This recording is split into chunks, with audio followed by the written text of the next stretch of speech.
September 9th, 1850.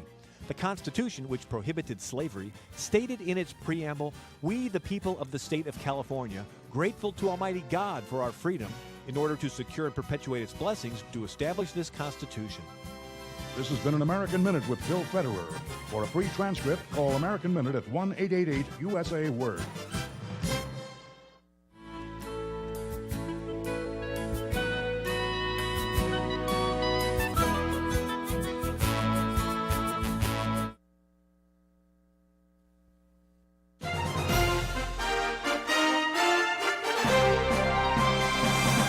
VCY America presents Crosstalk, a nationwide call-in program discussing issues that have an effect on our families, our communities, our churches, our nation, and our world. Crosstalk, an opportunity for you to voice your concerns for biblical principles.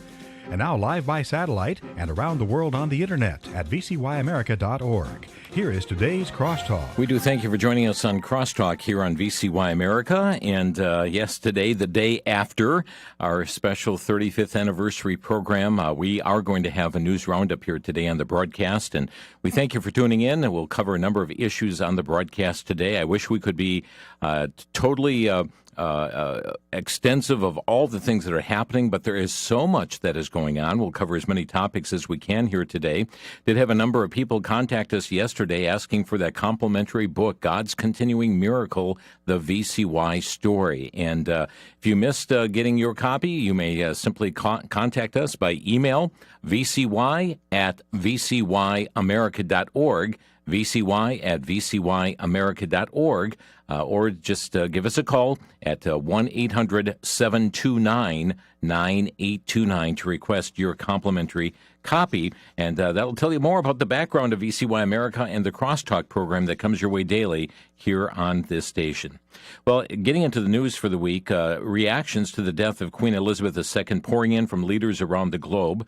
There was a statement from Britain's new King Charles III from Buckingham Palace saying that the death of my beloved mother, Her Majesty the Queen, is a moment of great sadness for me and all members of my family. We mourn profoundly the passing of a cherished sovereign and a much-loved mother. I know her loss will be deeply felt throughout the country, the realms, and the Commonwealth, and by countless people around the world. During the period of mourning and change, my family and I will be comforted and sustained by our knowledge of the respect and deep affection which the Queen was so widely held. President Joe Biden reminded people in a statement about the Queen's steadying presence in an ever-changing world. There was also a statement from former President Trump sending condolences, saying Queen Elizabeth's historic and remarkable reign left a tremendous legacy of peace and prosperity for Great Britain. And former President George W. Bush praised the Queen, recalling spending time with her and his wife Laura's fondest memories being at the palace.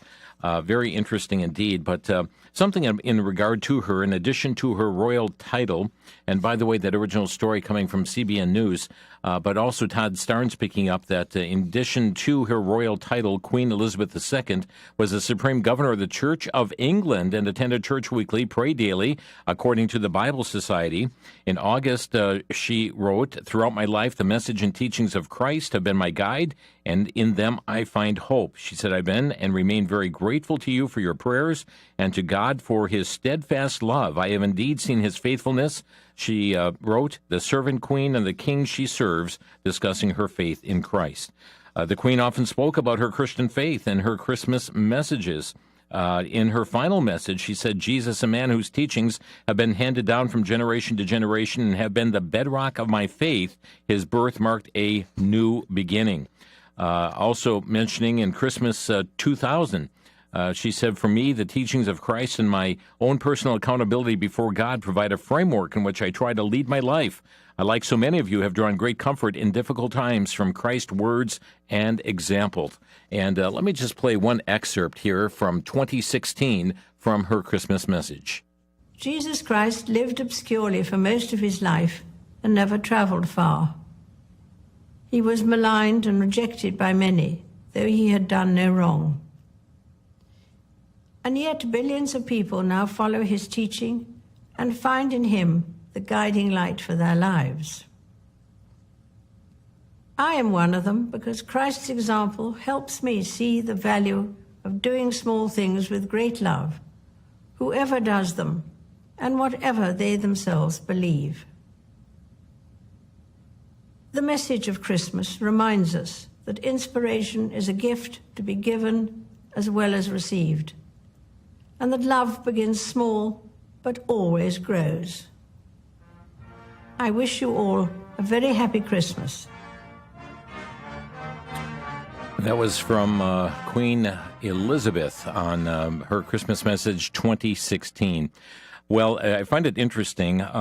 There is going to be a remarkable change taking place here, no doubt, in the days to come, as the new King Charles III is a known globalist and advocate for global reset, and certainly an advocate of for man-made climate change, as far as warning regarding the need to reduce carbon emissions and taking drastic steps in this regard. And it's just going to be a matter of time, no doubt, that we're going to see his handiwork, his take, that is going to be quite a contrast to what we saw from his mother as she was queen. So there will be more to come pertaining to King Charles III. Born Mary Elizabeth Truss, Liz Truss has now replaced Boris Johnson as well as the new Prime Minister of the United Kingdom. New American points out in her victory statement, she declared, "I campaigned as a conservative. I will govern as a conservative. I will deliver a bold plan to cut taxes and grow our economy." We'll have to see what happens there. But yesterday, she said that she is lifting the ban on fracking to help her country reduce exorbitant energy prices. She said she will enable oil and gas developers to seek permission from the government to increase domestic fuel supplies as the UK looks to combat its energy crisis. Truss said that she hopes to get fracking operations started within the next 6 months and is also approving 100 new exploration licenses for oil and gas drilling in the North Sea. She said, "We will make sure that the UK is a net energy exporter by 2040. She said that to the Parliament. Well, not the Bee.com, reporting that London, once a symbol of liberalism and Western civilization, now putting up facial recognition cameras to spy on its citizens in public, the exact same way that communist China does. Indeed, two of these rather sinister-looking structures, which appear to double as street lamps, have been installed at a location where, this is Baskerville Road, where homes fetch up to £10 million. A sign beneath them says that they are there to prevent crime and promote public safety. And just there is these are two cameras in a high-class neighborhood, but for the strange, white cameras are just two of the millions that have quietly been installed throughout Britain in recent months. They report millions of cameras have been installed. LifeSiteNews.com indicating that the March for Life in the UK recorded its largest turnout yet. The annual March for Life held in London last Saturday, so at least 7,000 participants attend. LifeNews.com, Joe Biden announced last Friday that his administration will illegally turn VA hospitals into abortion centers in a move that breaks federal law. The Department of Veteran Affairs said Friday it plans to kill babies in abortions in cases of rape or incest or in cases where the mother's life or health is in danger, even though doctors repeatedly say abortions are never medically necessary. The VA says babies will be killed in abortion regardless of state restrictions, which means VA hospitals will become abortion centers even in pro-life states that have banned abortion. Senator James Lankford, pro-life Republican from Oklahoma, says the move is illegal and previously sent a letter to the Secretary of Veteran Affairs to share his concerns. Specifically, Biden's move is illegal under federal law. Section 106 of the Veteran Health Act of 1992 prohibits the VA from providing abortions. Will somebody please stand up and prohibit this from happening? To immediately file to stop this from taking place. LifeNews.com reports a National Medical Association that represents 7,000 OBGYNs is refuting the false claim that killing unborn babies in abortion is health care. The pro-abortion movement and many mainstream news outlets have been repeating that claim frequently. Abortion is health care. Well, tens of thousands of doctors across the U.S. believe unborn babies are second patients in every pregnancy and that their lives are valuable. Last week, the American Association of Pro-Life Obstetricians and Gynecologists began a new campaign to help Americans understand that abortions are not health care includes a new fact sheet entitled Myth versus Fact, correcting misinformation on maternal medical care that refutes 9 of the most common lies about abortion. The Daily Wire takes us to the state of Michigan. A judge has struck down Michigan's 1931 abortion law that banned nearly all abortions. Wednesday, Judge Elizabeth Gleicher of Michigan's Court of Claims declared the nearly 100-year-old law unconstitutional. The law made it a crime to perform abortions except when the mother's life is in danger.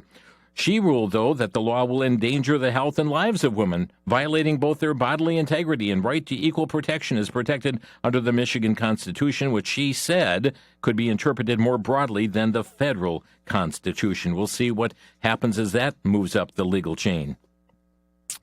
Okay, CNSnews.com. Yes, men can get pregnant. More than 1 in 5 Democrats say a new survey finds. And the executive director of a group advocating the unrestricted right to abortion agrees. The online survey conducted by WPA Intelligence from August 22 through 25 found that 22% of Democrats agreed with the statement that some men can get pregnant. Daily Wire reported the story on Tuesday. Women identifying as Democrats were more likely to agree that men can become pregnant, including 36% of white, college-educated female Democrats.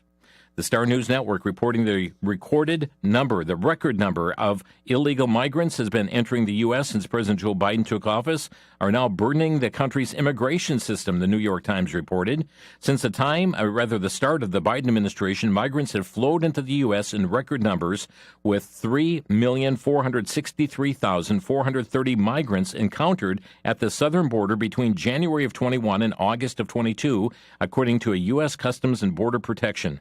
The high number of migrants entering the country are taxing the U.S. asylum system by increasing wait times, forcing cities and states to take on the burden of supporting them. Cities like Portland, Maine have experienced parts of the issue because the state provides many public benefits to asylum seekers. That benefits include medical care and housing through the Maine's Department of Health and Human Services. But folks, the systems are being taxed, and so therefore the city funded more housing to the tune of $9 million in Portland, which raised property taxes by 4.8% on the residents, so forcing the local residents to pay for this so-called asylum that they're providing. Townhall.com reports that the mayor of our nation's capital, Muriel Bowser, declared a public emergency yesterday, over the number of illegal immigrants heading to Washington, D.C., in the latest hypocritical turn by Democrat-run cities and states when they confront the impact of their policies. So far, the nation's capital has seen about 9,500 illegal immigrants arrive since April, apparently enough to cause the mayor to declare the public emergency. Meanwhile, 7,000 to 8,000 immigrants are illegally crossing into Texas from Mexico every single day, according to Texas DPS.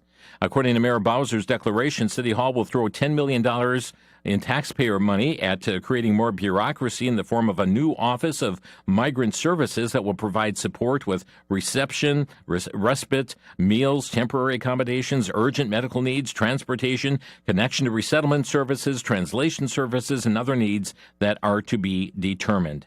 Unbelievable, folks, the chaos that's being caused by the lax border control by the Biden administration. Matter of fact, a Daily Caller News Foundation reporter described how well Arizona's effort to build a wall with shipping containers was working. Republican Governor Ducey ordered the use of shipping containers to close gaps at the border, and this is closing up some gaps there. And the reporter here says investigative reporter DCNF said, I spoke with Yuma County Supervisor Jonathan Lyons, who told me that the shipping containers have reduced trafficking in the area by 100%. So it looks like they're going to pick up with the same procedure in Yuma as well.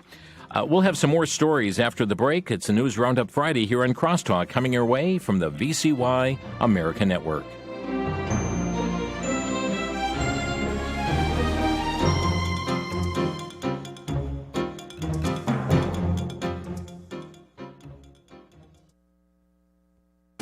Back to Genesis with Dr. John Morris, geologist with the Institute for Creation Research.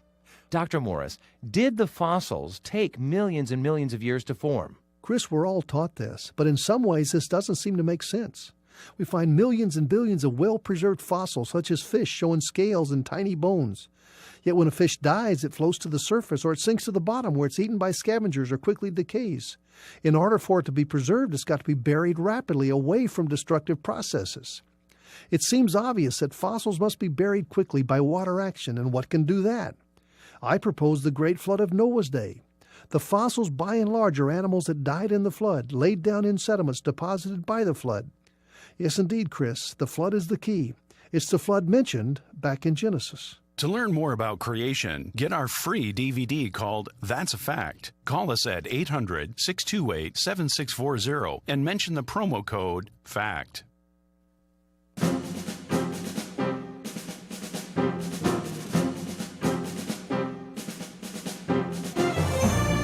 You're listening to Crosstalk on VCY America. It's a news wrap-up, roundup day here today, and we thank you for tuning in today. Lord willing, Matt Stavro will be with us on Monday's program with a warning about this so-called Respect for Marriage Act that rumors have are being slipped into a must-pass continuing resolution piece of legislation before the end of this month, and we'll be getting into that issue further on Monday. Lord willing, on Tuesday, Barbara Lowe Fisher scheduled to be with us to do the interview that had been scheduled for earlier this week, and we trust this will all come about, and lots of information coming your way. We were just talking about the borders a bit ago. CNSNews.com reporting that 10,100 pounds of fentanyl have been seized at the U.S.-Mexico border in the first 10 months of fiscal year 2022. 10,100 pounds. They say it takes only 2 milligrams to kill a person. Okay, from Todd Starnes, the predator who kidnapped the Memphis moms was supposed to be in prison serving time for another kidnapping. Last Friday morning, a predator kidnapped Eliza Fletcher, beloved schoolteacher, St. Mary's Episcopal Church. She's also a devoted wife, mother of 2 young boys. 34-year-old was snatched off the street during a routine run near the University of Memphis campus. Police say the abduction was bloody and violent, captured on video. And come to find out that the alleged abductor was arrested, charged with kidnapping a local attorney during a violent carjacking in 2001. The attorney who survived was stuffed in the trunk of the car. That was in 2001. The individual was sentenced to 24 years in prison. Didn't carry out the sentence, though. They were asked why at the Department of Corrections. They said that, well, he served his sentence, but he received credits for the time that he was in jail and for completing programs. It doesn't matter. If you do the crime, you do the time. The problem is that violent criminals are being treated as victims. That's why the Tennessee House Speaker, Cameron Sexton, embraced legislation to fix that problem called truth in sentencing, so that criminals would have to serve 100% of their sentences for 31 different violent crimes. Had this been on the books sooner, the individual alleged to have done this would still be in jail, and the teacher would still be attending services at Second Presbyterian Church. To make matters worse, Memphis voters just booted out a tough-on-crime Republican district attorney out of office. Steve Mulroy, the new district attorney, is a George Soros-styled prosecutor. Steve Mulroy, the new district attorney, a George Soros-styled prosecutor, reports Todd Starnes. We have from FaithWire, when a new Illinois law takes effect next year, it will do away with the cash bail system in the state, meaning that suspects charged with felonies, including second-degree murder, aggravated battery, and arson, will be released without bail. The Counter-Signal reports that the Safety, Accountability, Fairness, and Equity Today Act, called the SAFE-T Act, would end cash bail and include 12 non-detainable offenses, second-degree murder, aggravated battery, and arson without bail, as well as drug-induced homicide, kidnapping, burglary, robbery, intimidation, aggravated DUI, aggravated fleeing and eluding, drug offenses, and threatening a public official. When the law takes effect January 1 of 2023, criminals charged with the crimes mentioned above will be released without bail. Watch out, Illinois. The bail system will be replaced by a system that considers the offense severity, the risk of not appearing in court, and the potential threat to the community if a person is released. Friends, we're going to see more mayhem than ever breaking out in the state of Illinois. If what we're seeing is not enough, it's going to get worse. Washington Free Beacon reporting the Biden administration set to spend $3.6 million to deploy vending machines filled with drug supplies in rural Kentucky, an effort the Biden administration claims will reduce stigma for drug users. The project from the National Institutes of Health was launched in August, will study the effectiveness of harm reduction kiosks in rural Appalachia that contain injection equipment, fentanyl test strips, hygiene kits, condoms, and other supplies. The vending machines allow drug users to obtain items like syringes without interacting with a health professional. It's amazing, folks, the enablement that's going on. And then when people are convicted of offenses and violent offenses, no, you can't have cash bail here. Need to let you right out on the streets. And many are going to repeat crimes even while they're awaiting trial on the crimes that they're already being charged with. We're seeing lawlessness abound. Friends, we're seeing the times of Noah, are we not? Where men did that which was evil continuously? Every imagination of the heart is being carried out? CNSNews.com reporting White House Press Secretary Karine Jean-Pierre continues to call out so-called MAGA Republicans for reasons that include casting doubt on the legitimacy of the 2020 presidential election. But on Tuesday this week, ladies and gentlemen, the tables were turned. She was forced to defend her own words, challenging the legitimacy of the 2016 presidential election and also the election of Georgia Governor Brian Kemp against Stacey Abrams. Stacey Abrams still denies that she lost that election, still challenging the election. There's no problem there. It's only when you are challenging the last election, 2020. So White House press correspondent Peter Doocy asked some questions of her, and I'd like you to just kind of hear that interaction that took place. A follow-up about the MAGA Republican attention. So if we're all in agreement that it is incorrect to say the 2020 election was stolen, what about the 2016 election?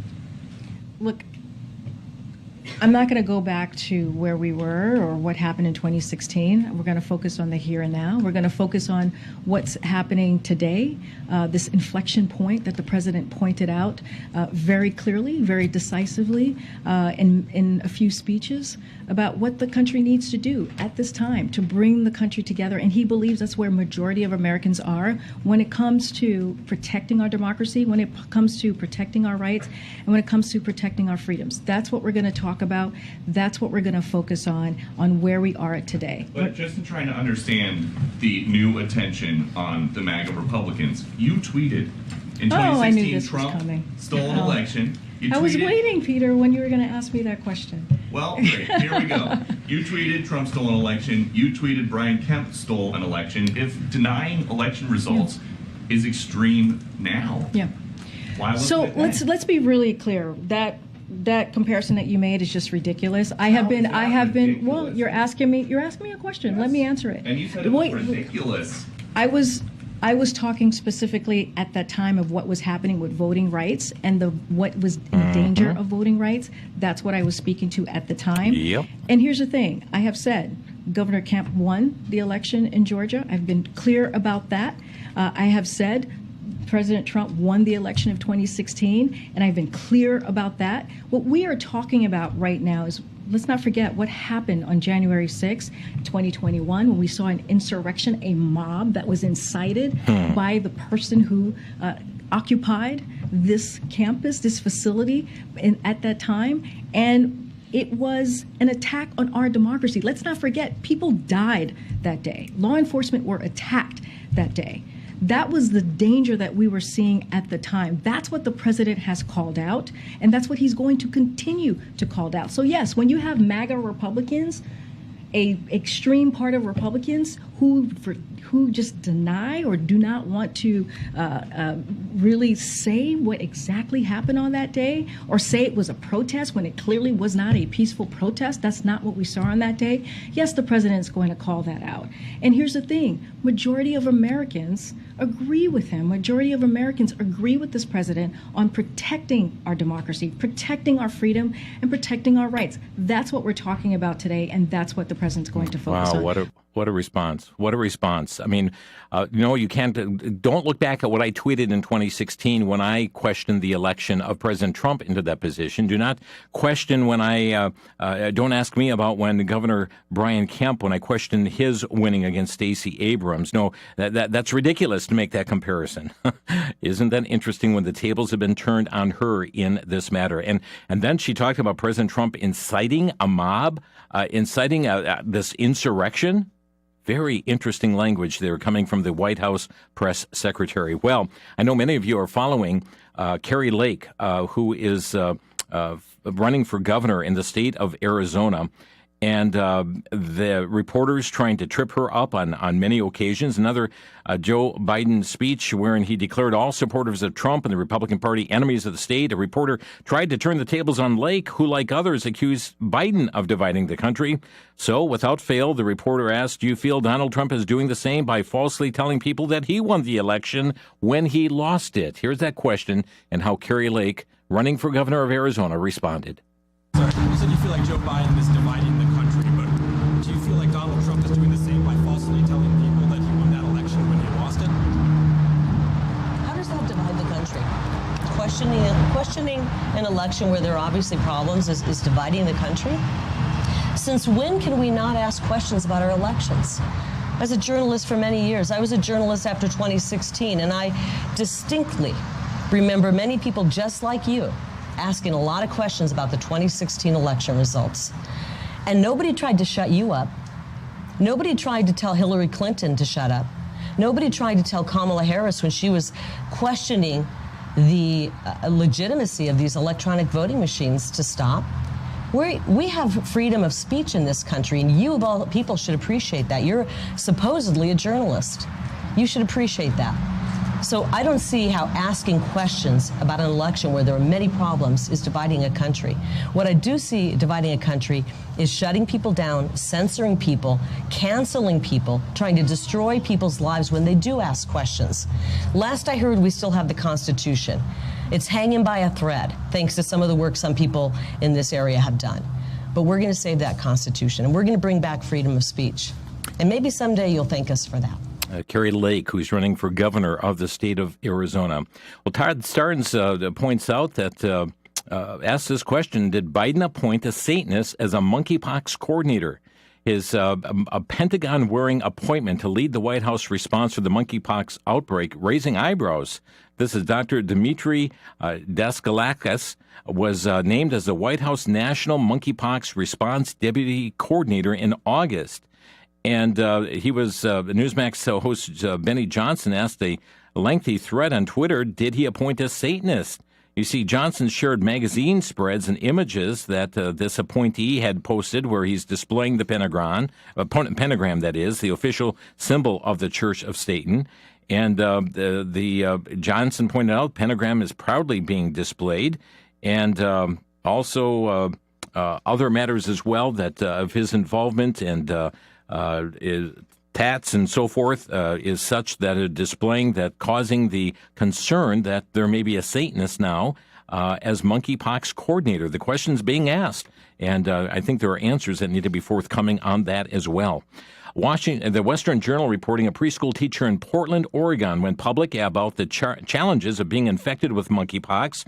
But once the social media history of Marco Antonio Reyes Rojas became fully public, he was banned from working with small children, saying, quote, I had a huge rash on my back, I had some on my neck, the back of my neck, the back of my head, my fingers, my face, my legs.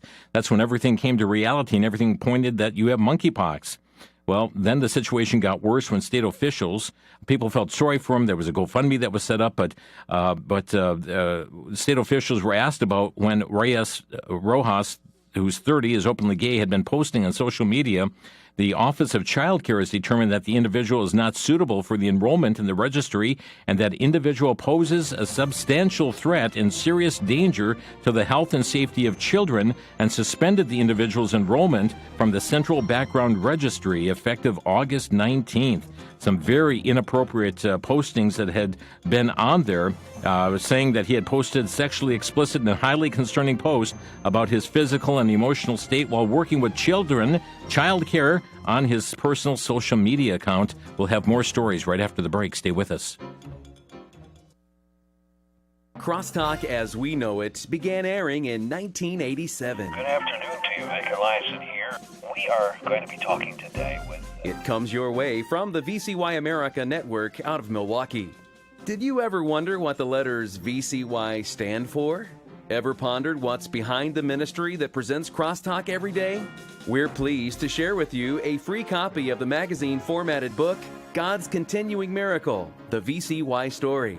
This book of over 200 pages presents nearly 500 photographs, interviews, historic newspaper articles, and writings about the VCY America ministry, now over 60 years old. The magazine will also inform you about VCY rallies, the Birthday Club ministry, the VCY bookstore, and so much more. It is a testimony to God's faithfulness. To receive a free copy of God's Continuing Miracle, The VCY Story, call 1-800-729-9829.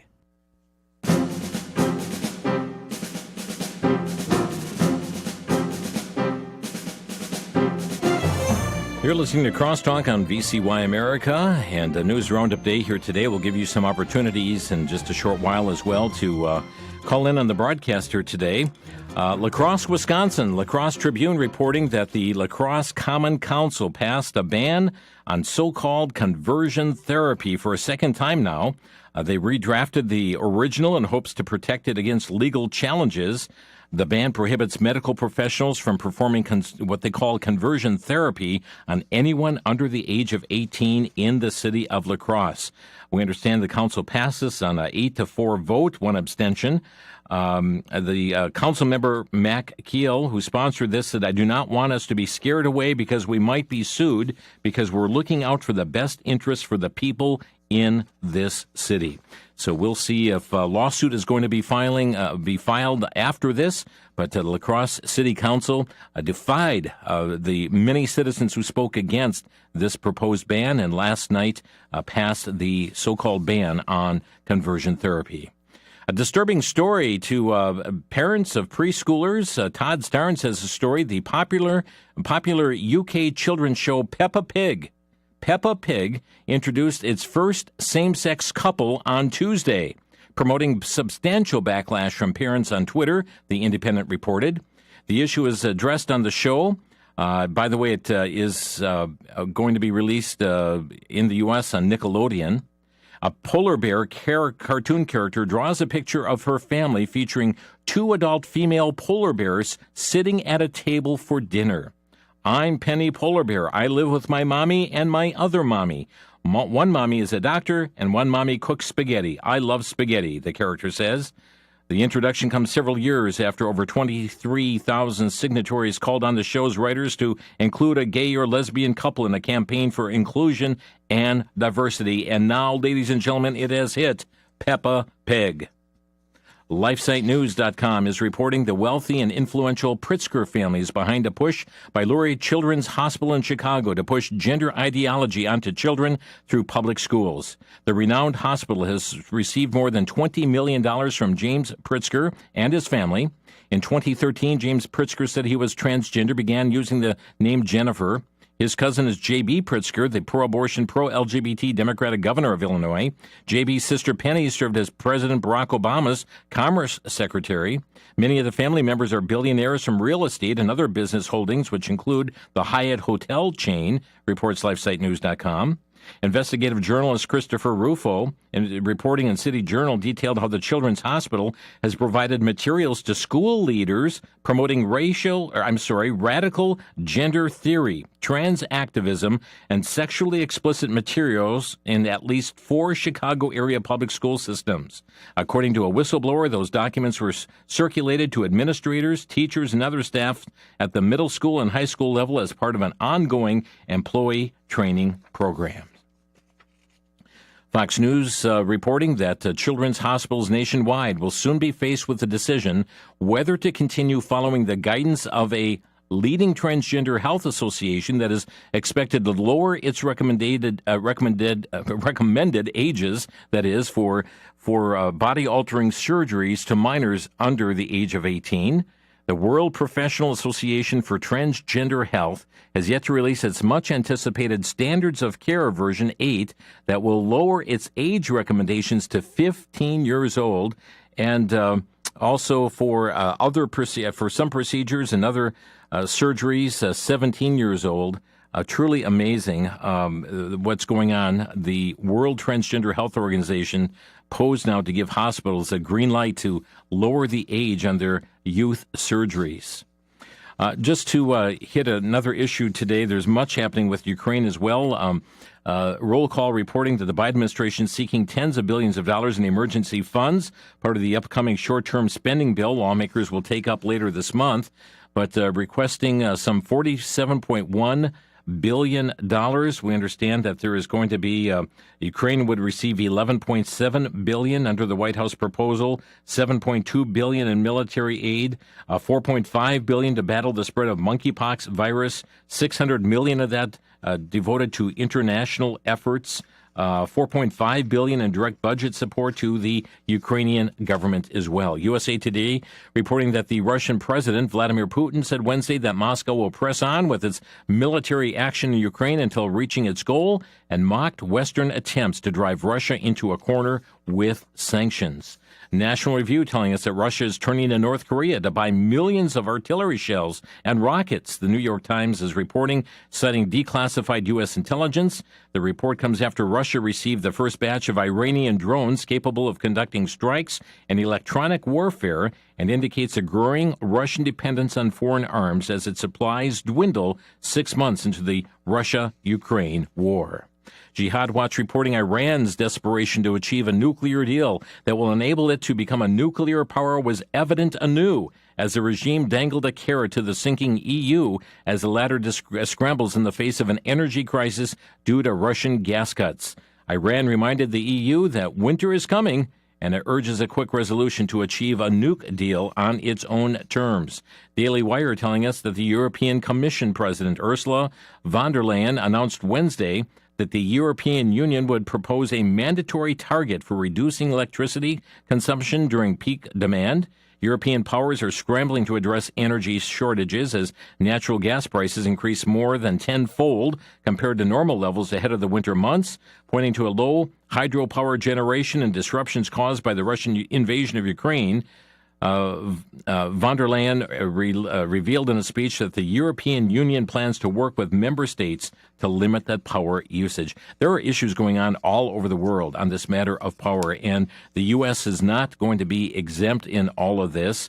FoxNews.com, the UN's International Atomic Energy Agency released a report outlining the progress of Iran's nuclear program, warning that the agency cannot determine that the country's nuclear aims are exclusively peaceful. Can't guarantee that at all.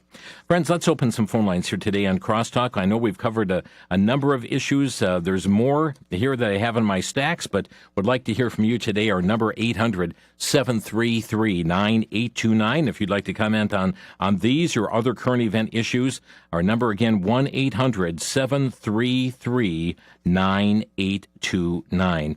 PJ Media is reporting between record heat waves in the U.S. and abroad, droughts in the middle of the country, fertilizer shortages, and rising costs for just about every farm input, many American farms are on the brink. Everyone will feel the pinch in continued food price increases and shortages in the stores. As bad as the agriculture outlook in America, it is far worse in Europe. Skyrocketing energy prices have farmers leaving crops in the fields to die. In Norway, one farmer's story is instructive. One vegetable farmer leaving his leeks in the field to die because the cost of harvesting and adequately storing them is too high. Another 29 tons of leeks are lost, a gross value of around $700,000. This is madness. This is food that should have been harvested and taken care of. On the farm, the family grows about 3,000 tons of vegetables. Each growing season, the leeks had normally been given to cold storage so that they would be found in Norwegian vegetable counters this winter, but the calculation simply does not add up for the farmer. And folks, this is happening in issues all around the world. Let's take your phone calls here today on Crosstalk. Our telephone number is 800 800-733-9829. That's 800-733-9829. And just one other note on this farming issue. This is from LifeSiteNews.com. Two Canadian farming industry groups have warned that Prime Minister Justin Trudeau's goal of cutting fertilizer use by 30% would cause food production costs to skyrocket. The Canola Council of Canada and Fertilizer Canada yesterday co-published an in-depth report which took to task many aspects of Trudeau's radical climate plan targeting the Canadian agricultural industry. The analysis concludes that farmers in Canada could only manage a 14% reduction in fertilizer use without impacting the nation's food supplies. However, a 30% reduction is not realistically achievable without severely impacting productivity and profitability. So Canada, be warned. U.S., be warned as well. Our phone number to Crosstalk, 800-733-9829. If you want to comment on these or other current event issues today on the News Roundup. Let's go to Will in Burlington. You're on the air. Hey, I just wanted to make a comment more or less just on the transgender issue and the school issue. I just want parents to go to it. Go ahead, Will. Voice your opinions. So challenge Christians that have kids in public schools. A pastor has a quote that says, you come home, when they come home, you're surprised that they come home as Roman soldiers. We continue to send our kids to the public school system, and the only way... I apologize, Will. You're constantly breaking up here, and we're not able to discern what you're trying to get through here, but we're able to somewhat make out what you're looking for here, and thanks for taking time to call from the road. Our number is 800-733-9829, 800-733-9829. Caller from Milwaukee, go ahead, you're on the air. Hi, Jim. I think the report regarding the farmers and moving the produce from the fields is a great opportunity for consumers to go directly to the farmers to get their produce. Mm-hmm. Yeah, and tragically, we saw what happened. It was an eastern state in which the Amish farm was raided for doing just that. By feds, weaponized federal agents to stop this because, it didn't come under the auspices of going through the proper food approval process. Interesting. Yeah, pretty tragic. But thank you for the call here today. Lots of regulations that are being placed against many a farmer here across this land today, and many are just being buried in the regulation aspect themselves. The program we did just the other day with Bill Jasper here on the War on the Farmer. If you missed that program, would encourage you to do just that, to tune in and to that broadcast at crosstalkamerica.com. Our number 800-733-9829. Jonathan in Madison, Wisconsin, you're on the air. Hello, Jonathan. Jonathan, you're on the air. Hey, Jim, thanks for taking my call. How are you today? Fine, thank you. So my question is about conversion therapy. And the question I have is there's a lot of cities and states that are trying to get rid of this conversion therapy. And the question that I have for you, and ponder this, is the Word of God says, not by might, not by power, but by my Spirit. How do we think anybody's going to be transformed without the Spirit of God, and why we would think any type of conversion therapy would work in the first place? We as Christians want to push this conversion therapy like we're going to make any difference, and I believe it's a change of heart. And I just want you to comment on that, please. Oh, thank you, Jonathan. Appreciate the call here today. Indeed, as Scripture points out, that such were some of you, but you're washed. And that's where true transformation takes place, when one comes into saving knowledge of Jesus Christ. We also look in the world around us today that there are many who are gender confused. And it is something that the one grows out of often, that one is wants to be a boy or be a girl and question their sexuality, but it is something in which we find that people will grow out of that. They come to the understanding, I am a biological boy, I am a biological girl, and to give somebody guidance in that and understanding even simple science in that regard is something that can be a help to them as well. But ultimately, yes, it's a spiritual issue. Thanks for listening. For the Worldview Report, I'm Brandon House. Our website is worldviewreport.com. Over the last 2 years, I have had the privilege of interviewing 3 men that were all prisoners of war at what they called the Hanoi Hilton in Vietnam. All of these men went under incredible torture and persecution. Why? Because they refused to comply with the communists. They refused to write propaganda.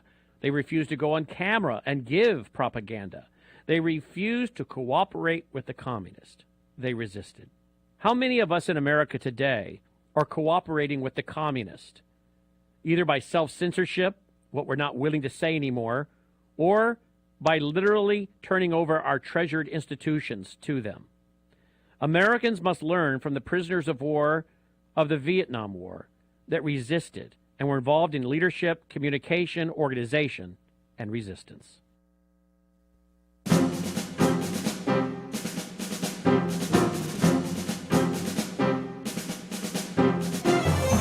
You're listening to Crosstalk on VCY America, and your comments on these stories today or other current event issues are number 800-733-9829. We have a caller from West Des Moines, Iowa. You're on the air.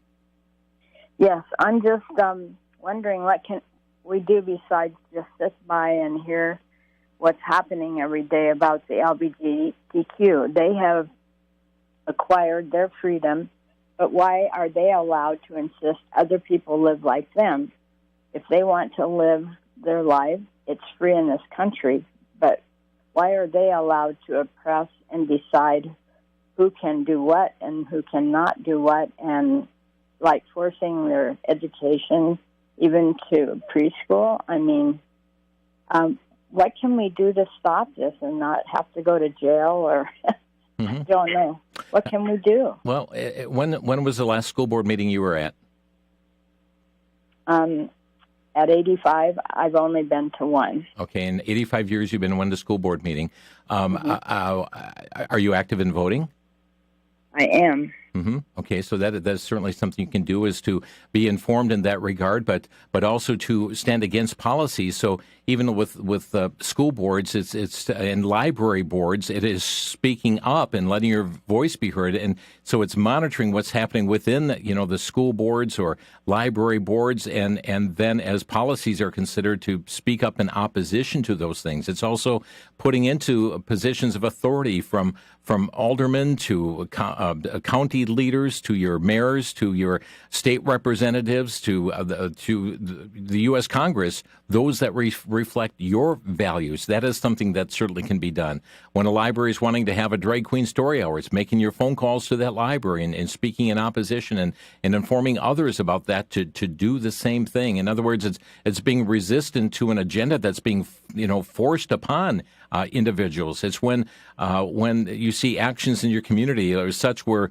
police departments are painting squad cars for LGBT Pride Month, and to voice your objection and talk to your alderman about the use of tax dollars in the city that are going to promote this agenda. So it's many times we find ourselves just staying silent on issues, and it's actually giving pushback to that agenda that's being foisted upon us. Thank you. Thank you so much for the call. And certainly we need pastors. We need pastors in the pulpit to proclaim what God's word has said on these very issues. John in Ashland, you're on the air. Hey, yeah, thank you for everything, Jim. And Okay, John, thank you for your call here today, but we're not going to put out some of the things that you have there. Judy in Lancaster, you're on the air. Yeah, I was calling just to say that it was back in '63 when I was. Judy, I need to have you. Judy, we're losing you, so I need to have you speak right into your phone if you can. Okay, is that better? Okay, it's a little better. Okay, I was saying that when we were living in Preble County, and I was treating a patient in her home, But after each treatment, her husband liked to say something that was debatable to me. And this one particular night, he said, "You know, Judy, it's really the American farmer that has kept America free." Well, my husband was born on the farm, raised on the farm, and he was teaching vocational agriculture, and I'm forming my answer. But before I could get my answer out, he spoke again. And he said, "Yes, Judy, you just stop and think about it. Wherever man has enough food to put on the table for himself and his family, and it does not cost 60 to 80%, he's not anxious at all to unseat that government. But," he said, "when food does become scarce and when they do have to pay 60 to 80% of their income," he says, "then you're going to hear the cries for revolt and revolution." And I say, hey, that was back in 63, and that's almost 60 years ago, but what wisdom that man had. Yep, thank you so much for that. And as we shared the other day on the broadcast, that he who controls the food controls the people. Exactly. Yeah, thanks for the call. Barry in Tennessee, you're on the air. Yeah, Jim, what they're doing is coming right straight out of the Communist Manifesto. In the manifesto, it talks about to take over a country, you control the energy or the oil, and you control the country. And then it says if you want to control the people, you control the food. And that's exactly what they're trying to do. And the lady that was on prior, that's similar, goes right along with that. Yeah, indeed. Thank you for the comment. Sally in Cookeville, Tennessee, you're on the air.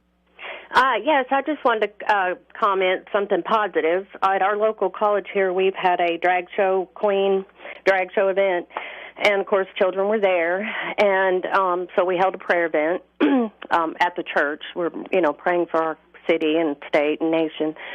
But one of the local preachers is going to send a letter demanding equal time at the college so he can go and share the gospel. Very good. So at least that's something. Yes, it is. It is. Thank you, Sally, and for that pro action. Yeah, thank you. Armando in Chicago, Illinois, you're on the air. Yes, hi. I'm a truck driver over here, and I just noticed what went on in Canada and all what's going on in the farms and all this, all these, how they letting all these people in the streets live around and do drugs and do all types of stuff. All this stuff with the schools and the agenda with the kids and all these propagandas that they're shooting out to us, man. They're destroying our way of living in America, and obviously something's going to happen, something bad. And we need to stand against that, because if not, we're going to find ourselves in a peril situation where we won't be able to come out of. And it's sad, man, what's going on these days. It is sad. Thank you for the comment here today. And as we've referred to often, Paul had warned Timothy in the last days perilous times would come. Did he not say that in 2 Timothy chapter 3? In these last days, perilous times would come. Men will be lovers of themselves, covetous, boasters, proud, blasphemers, disobedient to parents, unthankful, unholy, without natural affection, truce breakers, false accusers, incontinent, fierce, despisers of those that are good, traitors, heady, high-minded, lovers of pleasures more than lovers of God, having a form of godliness but denying the power thereof. He said, from such turn away. To turn away from this. Later it goes on and talks about the authority of God's word, tells us what is right, what is not right, how to get right, and how to stay right. And then he told Timothy the necessity of preaching the word. Friends, we need to get back to that. We need that in our pulpits today. Thus saith the Lord. It must take place from our nation's pulpits, and we must also translate that into our homes as well. Not go in your room and listen to that music, not go in your room and play those violent video games. No, we need to be parents and stand up against this and said, no, not in my house, but as for me and my house, we will serve the Lord. Our time is gone here today on Crosstalk. Thanks for tuning in. By the way, the Lord's Day is coming. I trust you'll be in a Bible-believing, Bible-preaching local church. Thanks for listening.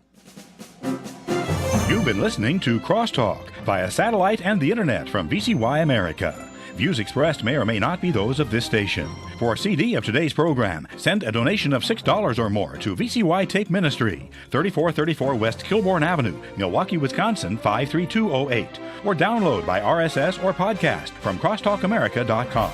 And join us again for Crosstalk.